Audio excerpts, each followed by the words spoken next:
Well, look here. Golden State won game 7. And I ain't gonna lie, I was nervous because I was like, if they even come back out like they did game 6, I would have been heated. You hear me? Heated. But they didn't do that. They showed up as champions with that championship DNA, and I'm super proud of them. There's a lot of stories that have developed over the last 24 hours, and I'm so happy that I did not record this last night. Well, actually, after the game, because the game was like 3:30. Was it 3:30 my time? Something like that. Anywho, I was nervous. I'm not gonna lie. I was debating whether I was gonna look at the game because I was just like, I'm not interested in seeing Golden State go out like this, even though I did watch them lose the 2 play-in games and I was pissed off with that. But I think I was more heated with game 6 than I was with the playoff play-in game that they lost. But yes, anywho, they won the game in a dominant fashion, and I am here for every minute of it.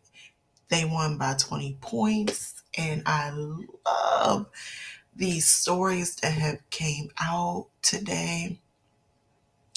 uh, TK, Anthony Slater, and Marcus Thompson have a podcast, and I listened to a snippet of their podcast.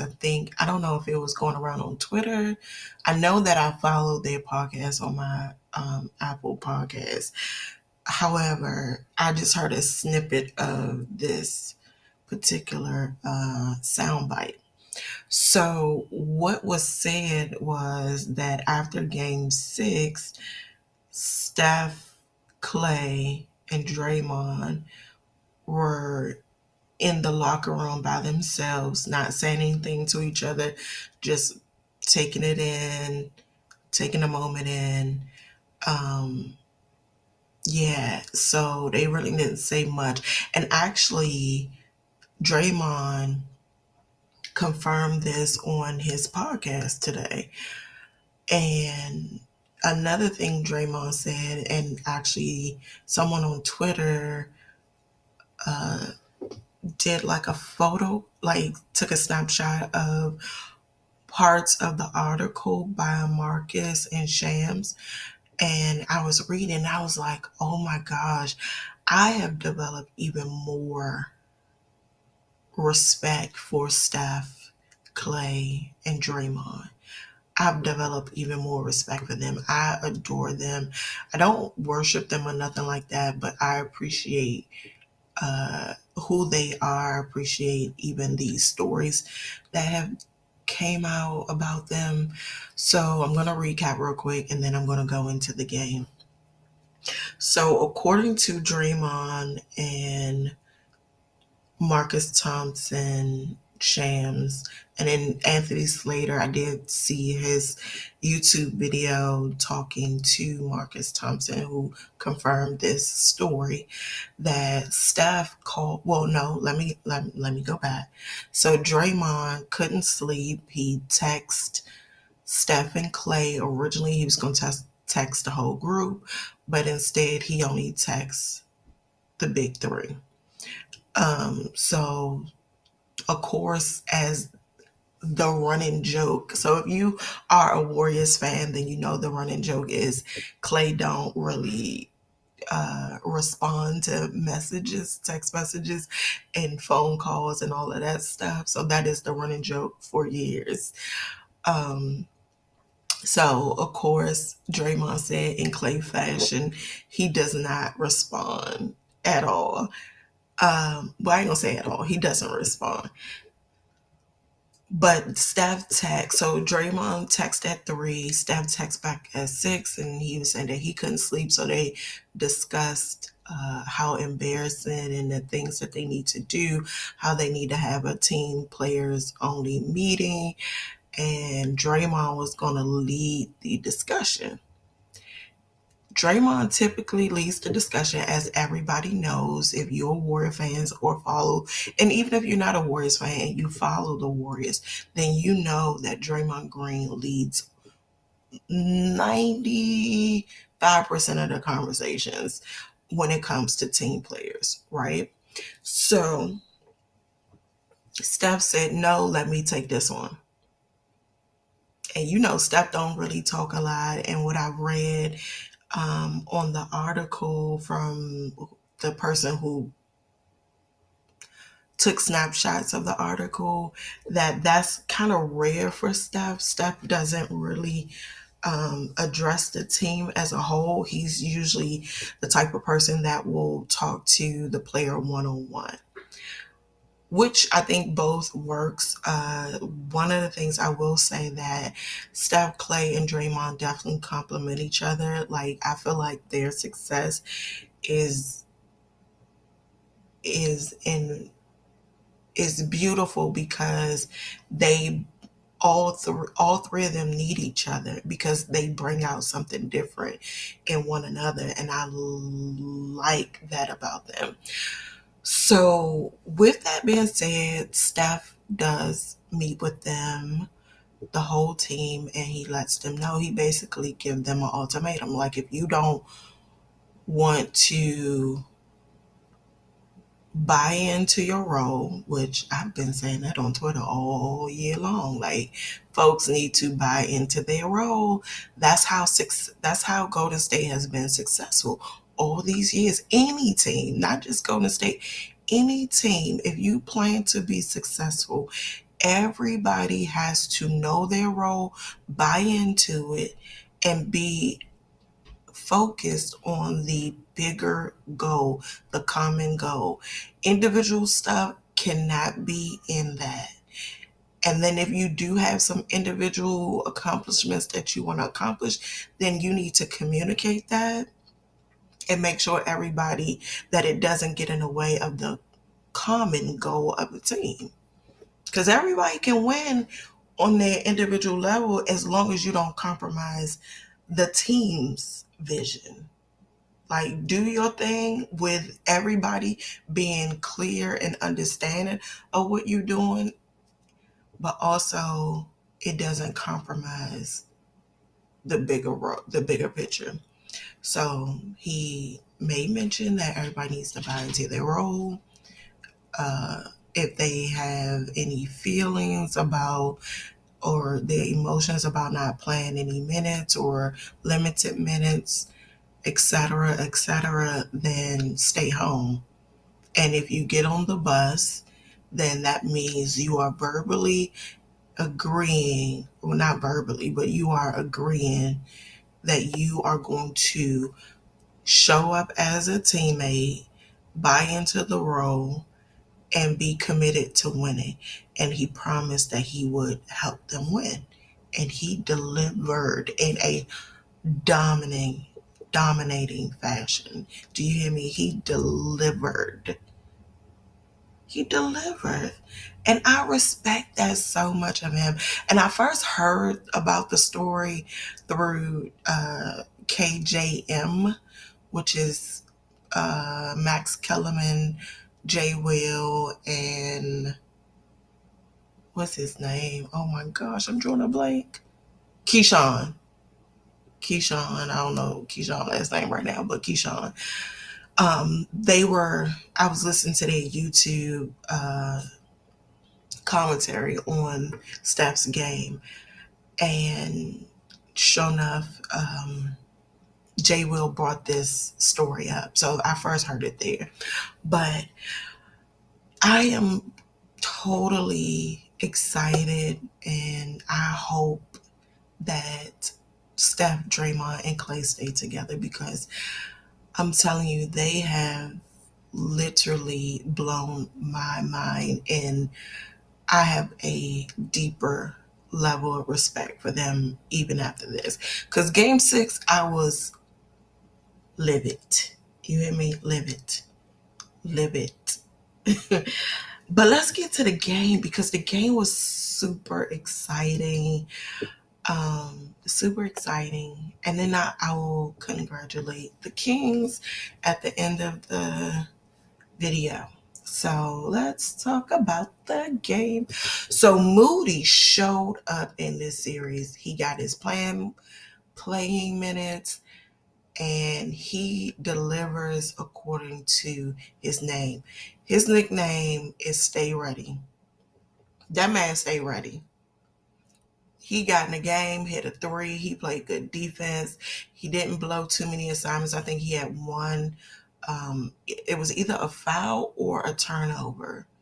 But for the most part, he played with poise. He did what he was supposed to do. He was locked in. You could tell, even in Game 6, he was locked in. So I say kudos to him. It was really really really good to see Moody out there and contributing to the winning plays. I like it. Moody is going to be a star. You hear me? Moody is going to be a star in this league.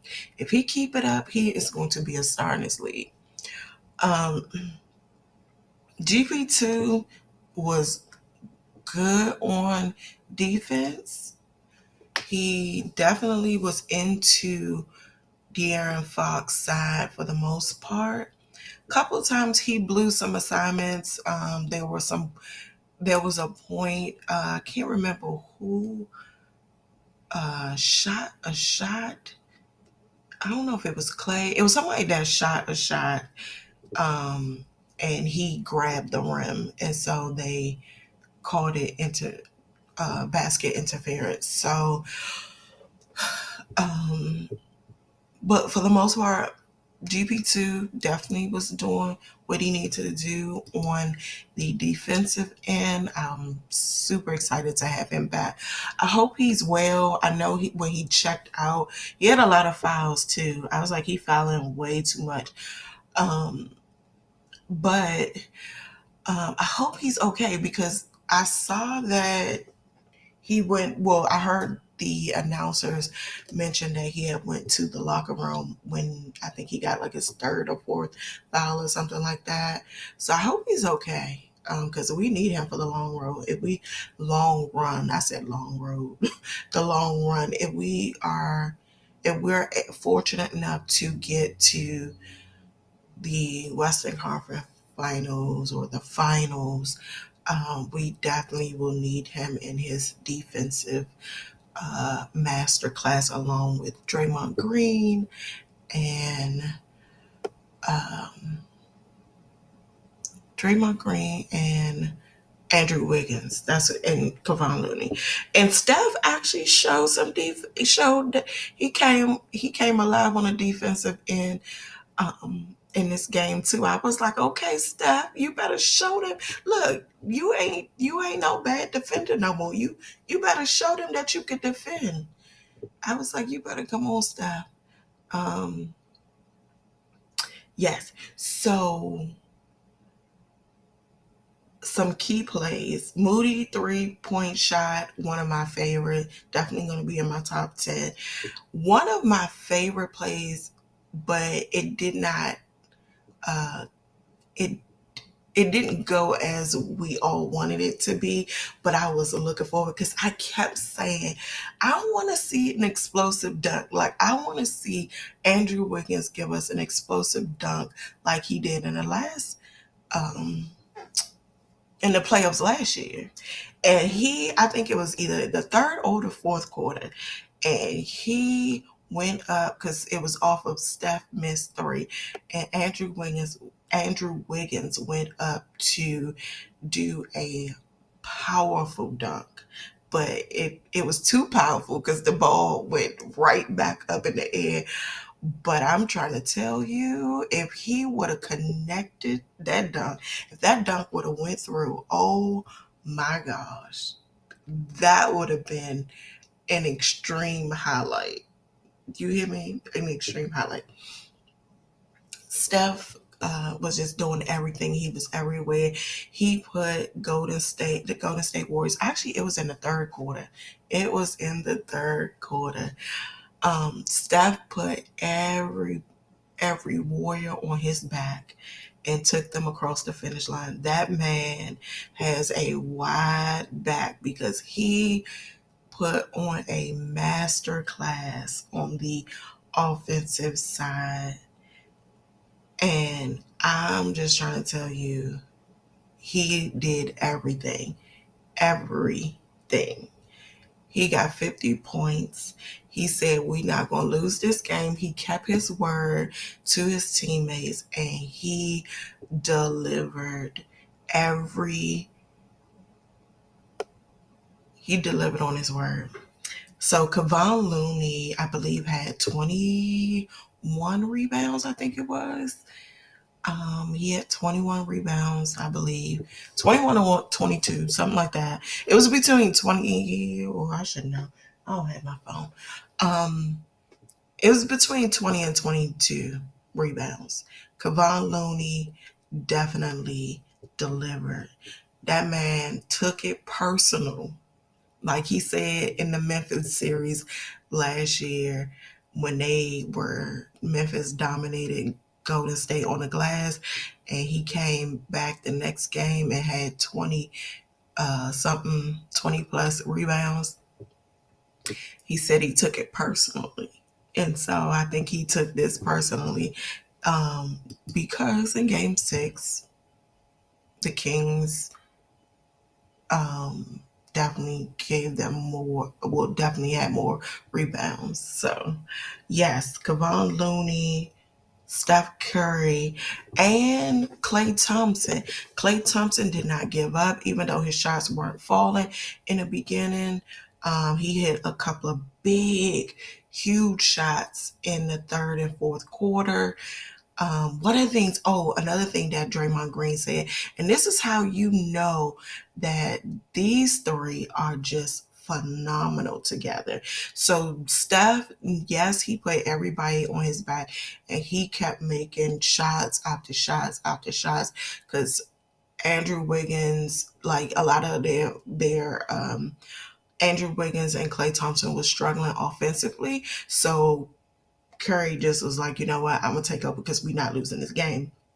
However, Draymond Green did mention that Steph said there was a play in the third quarter where Steph told Draymond before this happened, he said, screen for me, then go screen for Klay. And he was going to get Klay the ball. And sure enough, Draymond did exactly what Steph said. And Curry gave Klay the play, and Klay hit the shot, the 3-point shot from well beyond the arc, and got fouled on that play and hit the free throw. Now, granted, in this game, they were missing free throws. I mean, Steph missed 3 free throws back to back in the same possession. And Andrew Wiggins was missing free throws. Kevon Looney. Klay Thompson. Now, Kevon is not, he's a okay free throw. A free throw. His percentage is not that bad. However, Stephen Klay and Jordan Poole are excellent at the free throw line. Like we usually say, that's automatic points for them three. However, that was great. Overall, I think everybody did a great effort. Jordan Poole didn't play that great. He had some moments where he did help contribute a little bit, but for the most part, this wasn't a great series for him. But hopefully, he bounces back on Tuesday. Dante hit a big 3 in the fourth quarter when he finally came in.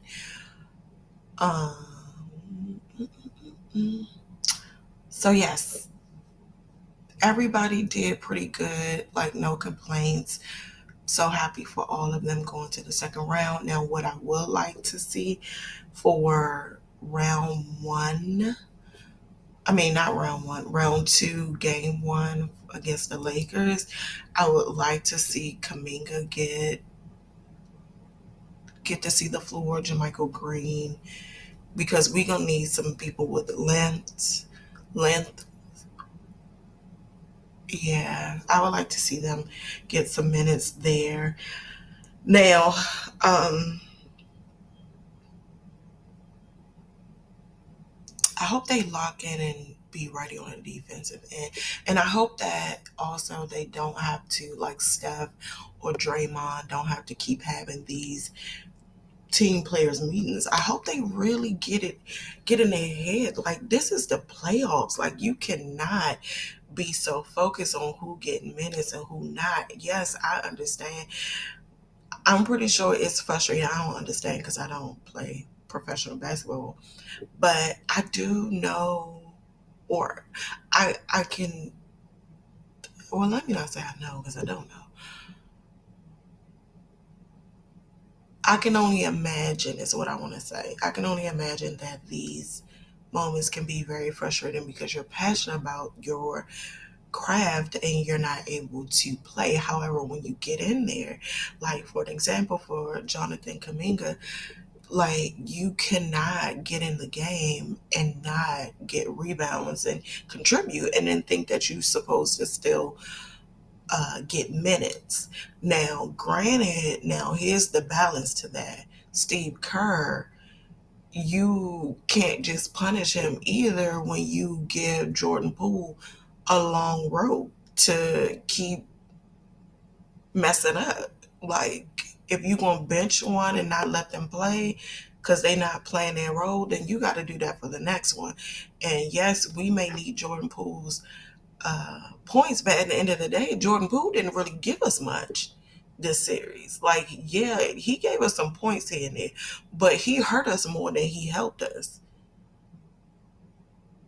Now, I'm going to give him some slack because he, as Clay said in the somewhere around game 3 or 4, he said that Jordan Poole is playing on one leg, so I'm gonna give him grace there. But I still think that Steve Kerr has to be fair with that, with those,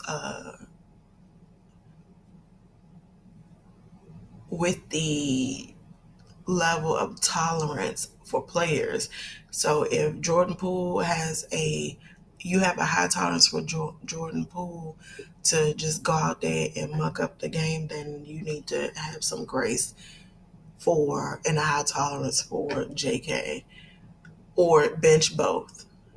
How about that? And give Jermichael Green, which I want to see him, like, because I feel like he could help at especially getting to the basket, because for whatever reason, I'm not sure why we are holding on to the 2018 spirit of the Houston Rockets with jacking up threes. Like, I don't get that. Because we didn't do that in 2018. When the threes for Golden State weren't falling, they were getting twos, which is why they won that, both the 2017 and the 2018 series. Because when Houston kept jacking up threes, Golden State will go and go to a mid range or to a floater, because you know Curry loves to do floaters, and they'll attack the paint. So let's not do that. Let's not get three happy, okay? If it's falling, then yes, do it. But if it's not falling, don't do that. Don't do that. That is insane. That is insane. But needless to say, I'm really excited that we are going to the second round. I'm excited about that. So I'm looking forward to this LeBron versus Steph matchup again. So may the best team win. I hope the Warriors win, but may the best team win. I would love to see a Clay. I hope Clay gets 60 and 3/4 again. Like, I want to see Clay go off. You hear me? I want to see Clay go off. I want to see Dante.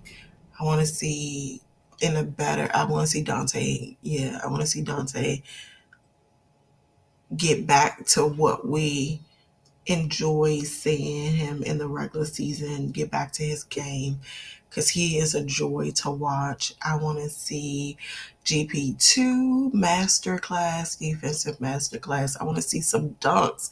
I want to see dunks by GP2.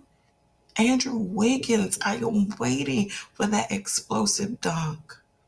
I guess for now I'm gonna have to go back and just look at it on YouTube, the dunks from last playoffs, because that man delivered some dunks. Oh my gosh. Him and JK, like they caught bodies. Yes. Anywho,